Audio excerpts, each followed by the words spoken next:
Welcome! This video will talk about checking for understanding. What is checking for understanding? Checking for understanding is when the teacher continually verifies what the students are learning while they are being taught. Why is it important to use CFU?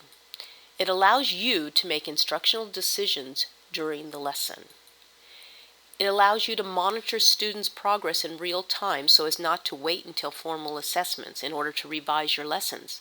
Think about it. If you spend a whole week teaching a unit and then on Friday you give a formal assessment, a quiz, and the students don't understand anything that you've taught them, you've wasted a whole week of your life and their life.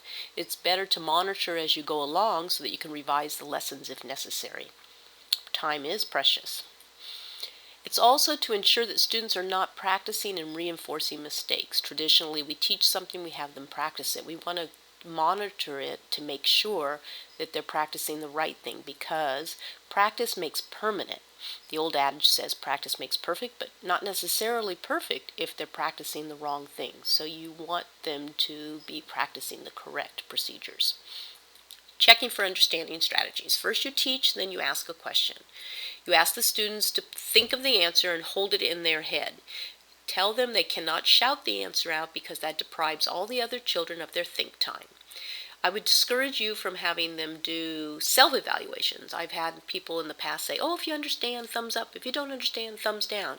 It's better for you to ask questions so that you can really hold them accountable and really understand whether or not they understand what you've just taught them. You will call on the students randomly. This keeps all the students engaged because they believe at any time you may call on them.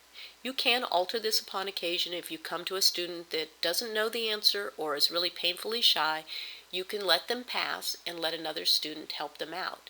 But you let that student know that the next time in the future you will call on them again so that they do not get in the habit of getting out of answering. After receiving an answer from one of the students that you have randomly called upon, if the answer is correct, the teacher repeats the answer for all the students to hear clearly. If the answer is correct but incomplete, the teacher repeats it but elaborates to make it a more complete, detailed answer.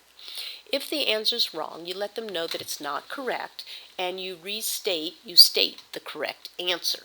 This process, this strategy allows all the students to hear the correct answer multiple times and really reinforcing the correct answer.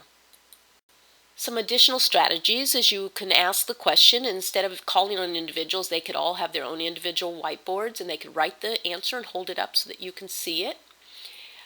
If you don't have a whiteboard, you can take paper, 8.5 by 11, fold it in half, fourths, and then eighths, and they can write the answer on the little rectangle of each eighth, each side of the paper, hold it up on their chest where you can see the answer, but their neighbors cannot, and they can just keep flipping the paper till their blank piece is available to them. You can also have exit tickets. You can have a little mini lesson and have a little written quickie quiz, which is 1 or 2 questions where they would write their answer and you would have them turn it in to you. You can also kind of do the same process with a do now or warm-up activities where they have a question or an activity that would give you an evaluation of whether or not they understood the lesson. Now it's very, very important that with exit tickets and do nows and warm-up activities that you grade it. Well, you don't have to grade it for a grade in your grade book, but you have to look at it, evaluate it, and give them some feedback. As you can see, checking for understanding is quick and easy. It is very powerful in many ways. One, it can help you guide your instruction and help you modify as you go along so you don't spend time going down the wrong path and wasting your time and frustrating both you and your students. It also is very good for student engagement because if they know they're going to get called on, if they know if they have to write an answer down on a whiteboard, if they have this kind of constant interaction, it's going to keep them involved and engaged. So I strongly encourage you to use checking for understanding in your classroom. Thank you for visiting. I hope you found this video useful. Please subscribe to this YouTube channel for the latest updates, and your comments are always welcome.